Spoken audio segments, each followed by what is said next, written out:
Radhe Radhe sir. महाराज जी राधे राधे, सादर प्रणाम। महाराज जी, गृहस्थ जीवन या सन्यासी जीवन, दोनों में श्रेष्ठ कौन है और क्यों है? चुनौतियां ज्यादा किसमें हैं? दोनों में श्रेष्ठ कौन है? दोनों बराबर है ना। हाँ, गृहस्थ से ही सन्यासी का प्रादुर्भाव होता है, समझना। जो संत महात्मा है ये पैदा कहाँ होते हैं? गृहस्थ से। गृहस्थ में तो पैदा होते हैं, इसके बाद विरक्त हो जाते हैं। विरक्त होने के बाद इनका पेट पोषण कहाँ से होता है? गृहस्थों से। जब हम इस पक्ष में देखते हैं तो गृहस्थ हमारी दाहिनी आंख हुई, और गृहस्थों को उपदेश देकर भगवत प्राप्ति कौन कराता है? संत जन। पाप रहित कौन करता है? संत जन। सतमार्ग उनको कौन दिखाता है? संत जन। तो दोनों आंखें हुई ना, एक गृहस्थ आंख हुई, एक विरक्त आंख हुई, और दोनों आंखों की एक ही दृष्टि है भगवान। अगर भगवान की प्राप्ति नहीं की तो गृहस्थ गृहस्थ नहीं, वो विरक्त विरक्त नहीं। अपनी जगह दोनों महान हैं, कोई छोटा बड़ा नहीं। देखो, आप मानते हो संत बड़े हैं, प्रणाम करते हो ना, और संत आपको भगवान मानते हैं। वही संत है जो आपको भगवान माने। मेरे भगवान आए सिया राम में सब जग जाने, सब में भगवान, तभी तो संत है। वो सब में भगवान देख रहा है। संत भिक्षा लेता है और शिक्षा देता है, दोनों का बराबर का नाता है, भिक्षा और शिक्षा का। वो मायाग्रस्त जीव अपनी माया के द्वारा संत सेवा करता है, वो ज्ञानी महापुरुष अपने ज्ञान के द्वारा गृहस्थ की सेवा करते हैं। गृहस्थ अन्न वस्त्र आदि के द्वारा संत सेवा करता है, संत तपस्या भजन साधना ज्ञान के द्वारा गृहस्थ की सेवा करता है। दोनों दोनों के पूरक हैं, और दोनों ऐसे हैं जैसे दोनों दो आंखें हमारी, लेकिन दृष्टि एक है। ऐसे ही दोनों हैं। गृहस्थ और विरक्त कहने को दोनों भगवान के लाडले हैं, दोनों का लक्ष्य भगवान की प्राप्ति है। अगर ऐसा है तो गृहस्थ धन और विरक्त धन, और नहीं तो आंख फूटी भी तो होती है, आंख फूटी भी होती है। अगर लक्ष्य भगवान नहीं तो फूटी है, वो अंधा है। जिसका लक्ष्य भगवान नहीं वो अंधा है, पक्का समझो। और लक्ष्य भगवान है तो वो गृहस्थ धन और विरक्त धन। मार्ग किसका चुनौतियों भरा है? दोनों का। आप गृहस्थ का साधारण नहीं है, क्योंकि उसके पास नाना प्रकार की चिंताएं हैं। उन चिंताओं से ग्रसित होकर भी वो संत सेवा करता है, वो पशु पक्षियों की सेवा करता है, और वो कुछ भगवान का नाम जप कर लेता है। गृहस्थ के पास कोई कम चुनौतियां थोड़ी है। बेटी का ब्याह है, उसकी पढ़ाई है, ये मर गया, उसका काम, फसल खड़ी है, वर्षा हो गई, फसल नष्ट हो गई, फसल को बोना है, वर्षा नहीं हुई, बहुत तरह की आपत्तियां हैं। तो क्या विरक्त को कुछ कम चुनौतियां हैं? पूरे जीवन भर ब्रह्मचर्य से रहना, ना किसी से प्यार, ना किसी से अपनापन, ना कोई मनोरंजन, पूरे जीवन भर वो अपने को जलाता हुआ भगवान के चरणों में, बराबर दोनों की चुनौतियां है। वो चिंता से जलता है। अब बेटी का ब्याह करने के लिए गया, कहाँ कैसे, कितनी समस्याएं। तो अब तुम सोचो, तुम्हें भूख लगी, भोजन पा लिया, उसको भूख लगी, भोजन का ठिकाना नहीं। तुम्हें काम सताया, तुम्हारी पत्नी है, उसको वो केवल जलन सह रहा, जलन ही जलन जलन। कोई साधारण मार्ग थोड़ी विरक्त का। काम क्रोध लोभ मोह मद मत्सर सबकी जलन। आखिरकार इंसान नहीं कोई संत बना है ना, तो उसकी भी तो मांगे हैं। जैसे तुम्हारी मन की मांगे, ऐसे वो अपनी हर मांग को रौंद रहा है, हर मांग को दबा रहा है, हर मांग को। तभी तो तुम नमस्कार करते हो उसको, तभी तो नमस्कार करते हो। तो दोनों की चुनौतियां कम नहीं, दोनों समान चुनौतियों वाले। एक प्रपंच की चुनौतियां है तो एक प्रपंच को सहने की चुनौती है। जितना साहस हो साधु, और टूट गया हुआ साधु। तो गृहस्थी में बहुत बड़े बड़े पहाड़ हैं, पहाड़ की पहाड़ चिंताएं हैं। अब पैसे की इतनी आय नहीं हो, आजकल पढ़ाई का कितना पैसा लगता है, कितने। अच्छा, कोई बीमार हो गया उसको पैसा लगना है, खेती कर रहा है सिंचाई में पैसा, क्या क्या खाद पानी, क्या मतलब जिधर देखो तो पैसा पैसा। आय है नहीं। अच्छा, जिनकी आय एक लिमिट आय है, खर्चा अनलिमिट है, अपनी अपनी सबकी मांगे हैं, सब परेशान है, सब चिंतित है। और जिनके खूब पैसा है वो शरीर की समस्याएं, नाना प्रकार के रोग से ग्रसित है, नाना प्रकार, वो अपनी लेवल से चिंतित है।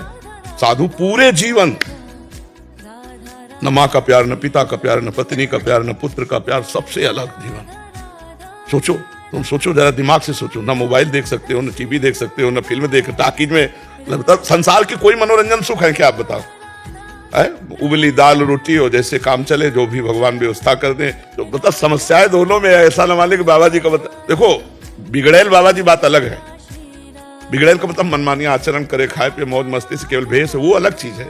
सच्चाई से अगर मार्ग में चला जाए तो खाने की धार है, तलवार की धार पे चलना है, हर समय जलना है, हर समय जलना है। महाराज जी, ये इतने कष्ट क्यों झेल रहा है, वो इतनी चुनौतियों क्यों झेल रहा है? क्योंकि भगवान ने हमको जन्म दिया है, अपने अपने कर्तव्य का पालन करके हमें भगवान तक पहुंचना है। अब जैसे आर्मी में जाना है तो इतनी दौड़, इतनी ऊंचाई, इतनी लंबाई, वो पूरा से पूरा सेट होना पड़ेगा, स्वस्थ होकर के फिर आपको जाना पड़ेगा। ऐसे परम पद भगवान की प्राप्ति करनी है तो ये सब करना पड़ेगा। तो वो गृहस्थ कैसे करे? नाम जप करते हुए अपने कर्तव्य का पालन करे, विरक्त नाम जप करते हुए अपने कर्तव्य का पालन करे। दोनों की अपनी अपनी पूजा है, भगवान अपनी अपनी पूजा से संतुष्ट हो जाएंगे। आपकी यही पूजा है, बच्चों को पढ़ाया लिखाया, नौकरी पेशा कमा के लाए और नाम जप कर रहे हैं। नाम जप नहीं किया तो फिर सब गड़बड़ हो जाएगा। पाप कर्म मत करो और नाम जप करो, तुम्हें वही गति प्राप्त होगी जो एक संत को प्राप्त होती है। पर कठिन है नाम जप करना, जरा सा काम करो भूल जाते हैं भगवान को, है नहीं। और बड़े बड़े काम है कि अगर उसमें एकाग्रता न करो तो काम ही नहीं होगा। अब एकाग्रता करो तो भगवान को भूल गए, यही चुनौती है। मामनुस्मर युद्ध च, भगवान कह रहे हैं मेरा स्मरण करते हुए युद्ध करो। तो भगवान का स्मरण करते हुए हम संसारिक कार्य करें तो भक्त ही हैं, और भगवान का स्मरण करते हम वैराग्य से चले तो हम अपने सन्यासी हैं, हम विरक्त हैं। और दोनों का लक्ष्य है भगवान की प्राप्ति, दोनों को भगवान की प्राप्ति होगी यदि अपने अपने हिसाब से चला जाए तो। पराग जी नागपुर से। राधे राधे महाराज जी। गुरुवर, जब से आप हमारी लाइफ में आए हैं मेरी पूरी लाइफ ही सुधर गई है। मेरी लाइफ पहले बहुत असत आदतों से युक्त थी, आपके दिखाए मार्ग पर अभी चल रहा हूँ, आपको गुरु माना। महाराज जी, बहुत से लोग आध्यात्मिक सवाल पूछते हैं लेकिन साधना का प्रयोग करने में उत्सुक क्यों नहीं होते? प्रश्न करने मात्र से थोड़ी बात बनती है। भोजन की सारी प्रक्रिया बनाने की पढ़ ले तो क्या उससे भूख मिट जाती है क्या? उसके लिए तो बना के खाना पड़ेगा ना। तो साधना के किए बिना प्रश्न निरर्थक है। आप साधनात्मक प्रश्न किए, आध्यात्मिक प्रश्न किए और साधना है नहीं तो आनंद का अनुभव होगा नहीं। जब आनंद का अनुभव नहीं होगा तो बातें करोगे भागवतिक और आचरण करोगे गंदे। आचरण करोगे सांसारिक और बातें करोगे भागवतिक, तो इसी को तो पाखंड कहते हैं, इसी को दंभ कहते हैं कि बात कर रहे हो सत्य की और चल रहे हो असत्य में, बात कर रहे हो प्रकाश की और चल रहे हो अंधकार में, बात कर रहे हो अमृत की और खा रहे हो मृत मृत्यु विष। तो ये फिर महत्व नहीं रहता। प्रायः कुछ परसेंट छोड़कर यही दशा है। बात करते हैं ज्ञान की और आचरण है अज्ञान के, तो उससे कोई लाभ नहीं मिलता। वो जीवन एक नाटक बन करके रह जाता है। जब हम ज्ञान की बात करते हैं तो ज्ञान का प्रयोग करके अज्ञान का नाश करके सत्य मार्ग में चलें। जो प्रश्न किया उसको अपने जीवन में उतारें, जो उत्तर मिला उसको अपने जीवन में उतारें, तभी आनंद आएगा। नहीं आएगा तो दूसरे कुछ भी करें, अपने लोग ऐसा ना करें। अपने लोग जितनी बात जानकारी हमको मिली उस जानकारी का हम प्रयोग करें, अपने जीवन में उतारें, तभी आनंद आएगा। जैसे कई भाई लोग आते हैं कि हमने प्रवचन सुना, उसके प्रभाव से हमने विषय त्याग कर दिया, गंदी गंदी बातें त्याग कर दी, अब मैं नाम जप करता हूँ, मैं अच्छे से चलता हूँ। ये हुआ कि आपने सत्संग सुना तो अपने जीवन का सुधार किया। अब जो जो सुनते जाओ उसे आचरण में उतारते जाओ। आप पैंट शर्ट में भी महात्मा है, आप धोती कुर्ता में भी महात्मा है। महात्मा लक्षणों से होता है, वेश मात्र से महात्मा नहीं होता। वेश और लक्षण हो तो क्या कहना है, वेश और लक्षण ना हो तो महात्मा नहीं है। अच्छा, वेश नहीं हो लक्षण है तो महात्मा है। तो खूब अच्छे से नाम जप करो और सच्चे आचरण वाले बनो। भगवान की कृपा कैसे मिलती है? भगवान की कृपा मिलती है, संतों का आदर करे, संतों के वचन का आदर करे तो भगवान की कृपा प्राप्त हो जाएगी। संत जन जो कह रहे हैं वैसा चलो, भगवान की कृपा। भगवान की कृपा से संत मिलते हैं, संत कृपा से भगवान मिलते हैं। फिर नाम जपना कष्टपूर्वक, नाम या मंत्र जब कष्टपूर्वक जपे, जैसे दंडवत करके या ध्यान पूर्वक, ज्यादा जिससे कुछ हो। भैया इस शरीर से कुछ मतलब नहीं। तुम सोफा में बैठ जाओ, एसी चला लो और राधा राधा कहो, तुम्हारा मतलब है केवल भजन। अच्छा, अब शरीर में हमें पीड़ा हो रही, मान लो हम ऐसे कठोर में बैठे तो हमारा चित्त भजन में है या पीड़ा में है? तो फिर हमारा भजन तो अधूरा हो गया ना। भक्ति बहुत मृदुल है, मृदु आचरणों से प्राप्त होती है। हमें भगवान के चिंतन में डूबना है। हमारा पैर समेटने से दर्द होता है तो हम पैर फैला लेते। अब हमारा पैर का चिंतन तो गया ना, पैर फैला लिया आराम से। अब राधा राधा राधा राधा राधा राधा राधा, हमारा लक्ष्य है भगवान का ध्यान, नाम का ध्यान करना। वो जैसे भी नाम का ध्यान हो, इस बात को समझ लेना। जो नाम सुने और नाम जपे और भगवान के मार्ग में चल दे, तो जब पुत्र के बहाने नारायण बुलाया तो भगवत प्राप्ति हो गई। हम राधा राधा कहेंगे, नारायण नारायण जानबूझ के नारायण को पुकारेंगे, हमें भगवत प्राप्ति नहीं हो जाएगी। जब मरा मरा कह करके ब्रह्म ऋषि हो गए तो हम राम राम कह के ब्रह्म ऋषि नहीं हो जाएंगे, हम भगवान को नहीं प्राप्त कर लेंगे। ये बात समझना है। हमें लूटने का अवसर मिल गया। राधा राधा राधा नाम सुधार समदस्य तुम जो बात, भगवान ने बड़ी कृपा की कि मुझे सच्चा मार्ग मिल गया। सबको ये मार्ग नहीं प्राप्त होता, शास्त्रों में है, लेकिन सबको स्वभाव के अनुसार हो जाता है, अलग अलग सबको जाता है। नहीं, बाजार में बहुत सी चीजें हैं लेकिन सब चीजें थोड़ी हम खरीदते हैं, अपने मनोनुकूल चीजें खरीदते हैं। ऐसे शास्त्र में सब मार्ग हैं, अपने मनोनुकूल लोग मार्ग में चलते हैं। बड़ा कोई कृपा पात्र होता है तो भगवान के इस मार्ग में आता है। संकेत जाजू जी औरंगाबाद से। श्री हरिवंश। श्री हरिवंश महाराज जी, भगवान के प्रति पूर्ण समर्पण, पूर्ण आश्रय की भावना कैसे आ सकती है? वचन से तो मैं बोलता हूँ कि मैं भगवान के पूर्ण आश्रित हूँ, लेकिन मन से पूर्ण आश्रित होने के लिए मुझे क्या क्या करना पड़ेगा? सबसे पहली बात, भगवत प्रेमी महापुरुषों का संग। प्रथम भगति संतन करि संगा, दूसरी रति मम कथा प्रसंगा। गुरुपद पंकज सेवा तीसरी भक्ति अमान। चौथी भगति मम गुणगन करे कपट तजिगान। मंत्र जाप मम दृढ़ विश्वासा। पंचम भगति सुवेद प्रकाशा। छठ दम शील बिरत बहु कर्मा। निरत निरंतर सज्जन धर्मा। सातों समूह मोहि में जग देखा। मोते अधिक संत कर लेखा। आठों जथा लाभ संतोषा। सपने हूँ नहीं देखे पर दोषा। नवम सरल सब सन छलहीना। मम भरोस ही हरस न दीना। ये 9 प्रकार की भक्ति भगवान श्री राम जी ने सबरी माता के सामने गाई। इनमें अगर एक भी हो जाए तो 9 अपने आप आ जाएंगे। जो नवधा भक्ति है उसमें आखिरी है आत्मसमर्पण। श्रवणम कीर्तनम स्मरणम विष्णुपाद सेवनम अर्चनम वंदनम दास्यम सख्यात्म निवेदनम। आपका है कि भगवान को कैसे आत्मसमर्पण किया जाए, तो पहली भक्ति संतों का संग करें। भगवान से प्रार्थना करें कि मुझे सच्चे संतों का संग मिले। जब द्रवहि दीन दयालु राघो तो साधु संगति पाए। शरणागत की पुष्टता बिना भगवान के प्रेमी भक्तों की नहीं होती। श्री हनुमान जी महाराज का जब दर्शन विभीषण जी को होता है, इसके बाद श्री राम जी की शरणागति होती है। पहले हनुमान जी का सानिध्य संभाषण हुआ, फिर हृदय में दृढ़ विश्वास हो गया कि भगवान हम पर कृपालु। अब मोहि भाव भरोस हनुमंता। बिनु हरि कृपा मिले नहीं संता। जो प्रभु मोहि अनुग्रह कीन्हा तो तुम आए दर्शक दीन्हा। हनुमान जी का सानिध्य ही श्री राम जी की शरणागति का पुष्टता का स्वरूप बना। तो प्रथम भक्ति संतों का संग, दूसरी भगवान की खूब कथा कानों को सुनाए, साथ में परहेज, किसी की निंदा न सुने, अपनी प्रशंसा न करे, प्रपंच की बातें न सुने और भगवान की चर्चा सुने, तो उससे हमारी श्रवणेंद्री परम पवित्र हो जाएगी। वाकेंद्री हमारी भगवान के नाम का कीर्तन, दूसरों की प्रशंसा भले कर दे, निंदा ना करे किसी की, अपनी वाणी से भगवान के नाम का जप, भगवान की लीला कथा कहना, इससे हमारी रसेंद्री वाणी पवित्र हो जाती है। इसमें 2 हैं, रसेंद्रिय वाकेंद्री, एक कर्मेंद्रिय एक ज्ञानेंद्रिय। और भगवान का भोग लगा करके हम प्रसाद पावें तो हमारी रसेंद्री पावन हो जाती है। नेत्रेंद्रिय से हम सब में भगवान का दर्शन करें, लेकिन संतों को भगवान से भी अधिक माने तो हमारे हृदय में परम पवित्र प्रेम का प्रकाश हो जाएगा। जब हम किसी से किसी भी प्रकार का दोष दर्शन न करते हुए अपने गुरु प्रदत्त नाम मंत्र का निरंतर जप करते हैं तो हमारा हृदय भगवान के प्रेम भाव से द्रवित हो जाता है। मंत्र में बहुत सामर्थ्य है। नाम और मंत्र जो गुरुदेव देते हैं मानो अपना जीवन दे दिए। और गुरु चरणों की भक्ति मान रहित होकर के करे, कपट तज करके भगवान की लीलाओं का गान करे, दृढ़ विश्वास करके मंत्र जप करे, शीलवान, धैर्यवान, चरित्र पवित्र और भगवत भक्तों का संग भगवान की प्राप्ति के लिए बहुत है। इतना है और जो आगे सब वो अपने आप आ जाएगा। हर्ष दैन्यता का त्याग करके भगवान पर दृढ़ भरोसा रख करके जब हम जो भी कार्य करते हैं सब भगवान को समर्पित कर देते हैं तो धीरे धीरे आत्मसमर्पण की स्थिति आ जाती है। शरीर समर्पित, वाणी समर्पित, मन समर्पित और स्वयं समर्पित। तनुवांग मनोभिर अमले सोहम त्वयि वास्तिता। शरीर, वाणी, मन और स्वयं अर्थात अहम सहित समर्पण हो गया। समर्पण ही सिद्धि है।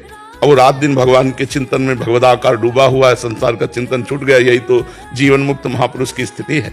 न मान, न मोह, न मद, किंचन मात्र दोष नहीं रह गया। और हर समय बस नाम चल रहा है, रूप चल रहा है, मंत्र चल रहा है, भगवान का चिंतन चल रहा है। कभी रो रहा है, कभी भगवान के चिंतन में हंस रहा है, कभी भगवान की लीलाओं का चिंतन करके डूब करके मानो समाधि को प्राप्त हो रहा है, कभी नृत्य कर रहा है। ये सब दशाएं महान भागवत के हृदय में जागृत हो जाती हैं। तो आप खूब नाम जप करें, पवित्र आचरण करें, संतों का संग करें और जो कर्म करें वो भगवान को समर्पित कर दें। इसी से भक्ति जागृत हो जाएगी। अवध बिहारी दास जी, राधे राधे महाराज जी, आपके चरणों में कोटि कोटि नमन। जय जय राधा वल्लभ श्री हरिवंश। महाराज जी, साधक को ऐसे कौन से साधन करने चाहिए जिसके फलस्वरूप उसके हृदय में सबके प्रति प्रेम, समानता और सुख दुख में समान रहने का भाव आए? सबको देख करके भगवान की भावना करनी चाहिए। मत्ता परतरम नान्यत किंचिदस्ति धनंजय, हे धनंजय मेरे सिवा कोई नहीं है। तो हमें स्त्री दिखाई दे रहा, पुरुष दिखाई दे रहा, अच्छा दिखाई दे रहा, बुरा दिखाई दे रहा है, तो हमको चाहिए कि सब में पहले भावना करें कि ये पुरुष तो दिखाई दे रहा है लेकिन इसके हृदय में परम पुरुष भगवान बैठे हैं, ये स्त्री तो दिखाई दे रही है लेकिन इसके हृदय में भगवान बैठे हैं, और मन से हम उसको प्रणाम करें या अभ्यास करें, सब में भगवान है ऐसा देखने का अभ्यास करें। भगवान तो है ही, सर्वम खलमिदम ब्रह्म ने नानास्ति किंचन, जड़ चेतन जग जीव जत सकल राम मैं जानी, बंदों सबके पद कमल सदा जोरी जुगपान। सब में भगवान का और ये दर्शन करने की टिकाऊ स्थिति तभी आएगी जब भजन होगा। अगर खुद डट के भजन नहीं हुआ तो आप सोचोगे कि इनमें भगवान है लेकिन उनके दोस्त दर्शन आ जाएंगे, ये भगवान कैसे हो सकते हैं। तो वो रोल नीचता का कर रहा है लेकिन है उसमें भगवान, स्वांग तो खलनायक का कर रहा है लेकिन बहुत अच्छा आदमी है। ऐसे ही नीचता का रोल हो रहा है, सतोगुण रजोगुण तमोगुण, और सच्चिदानंद भगवान है अपनी माया के द्वारा ऐसा कभी तामसिक वृत्ति दिखा रहा है, कभी राजसिक वृत्ति दिखा रहा है, कभी सात्विक, और वो गुणातीत है, तीनों गुणों से परे परमात्मा विराजमान। तो डट के भजन करना पड़े, खूब नाम जप, खूब मंत्र जप, इसके बिना हमारे हर प्रश्न में नाम जप है, क्योंकि नाम जप की धरा के बिना जैसे नींव ना हो तो बिल्डिंग नहीं टिक सकती, ऐसे नाम जप के बिना परमार्थ है ही नहीं। जो जितना भजन करेगा उतना ही परमार्थी होगा। परमार्थ की बातें कर लेने से कोई परमार्थी नहीं हो जाता, भजन करने से परमार्थी बनता है। और भजन करो, सात्विक भोजन पाओ, गंदे आचरणों से बचो, जिन आचरणों को निषेध किया है शास्त्रों ने उन आचरणों से बचो, अपने धर्म के अनुसार चलो, बस सब में भगवान की भावना करो तो सिद्ध होने लगेगी। समझ रहे हैं? सौरभ बंसल।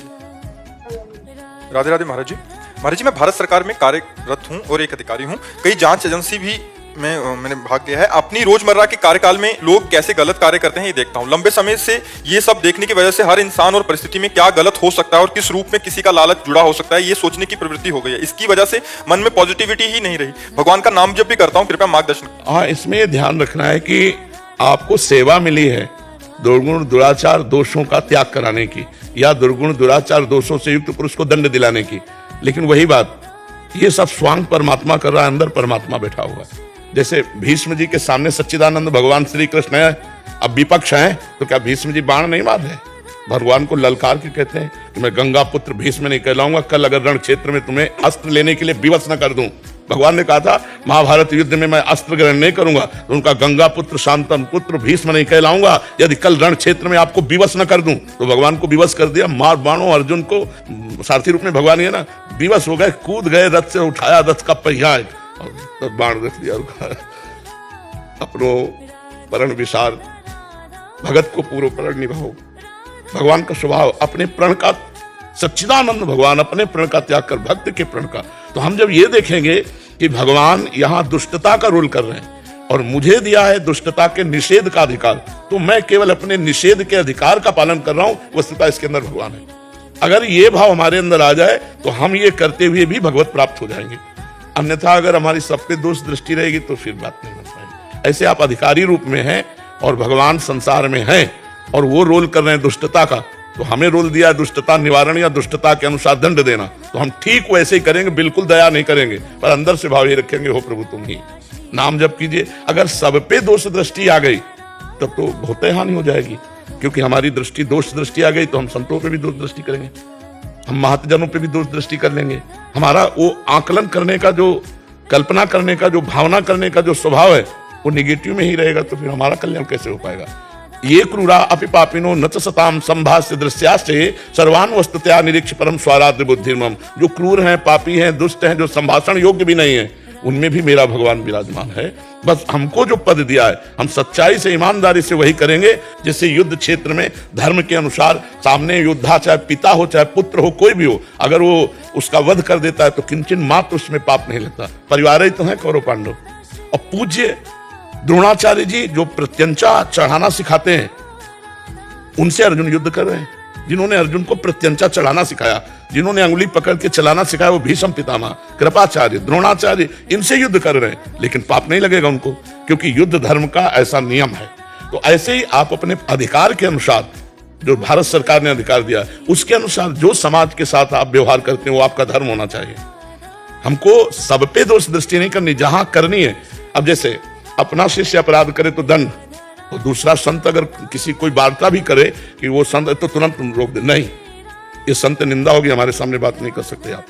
हमारे शिष्य के लिए अधिकार है कि हम अपने शिष्य के दोष दर्शन करें, दोष वर्णन सुने और उनको दंड दें, लेकिन दूसरे संत के लिए नहीं। उसके भगवान रक्षक वो आके हमसे बात करे तो निराकरण कर सकते हैं, लेकिन हम ऐसे नहीं सुन सकते। तो सबके प्रति ऐसा बर्ताव नहीं करना चाहिए। सबके प्रति अगर हमारी बुद्धि वही तराजू से तोलने लगी दोष दर्शन से, तो हमारी हानि हो जाएगी। ठीक है, हाँ, इसके लिए नाम जप आप कर ही रहे हैं और सत्संग सुन रहे हैं, तभी नाम जप कर रहे हैं, तो सत्संग और नाम जप के प्रभाव से आप बचते रहेंगे। नाम जप आपके पापों का नाश करता रहेगा, सत्संग आपकी बुद्धि को प्रवीण करता रहेगा, तो ये सेवा भी बन जाएगी, भगवत प्राप्ति भी हो जाएगी, लोक परलोक दोनों बन जाएंगे।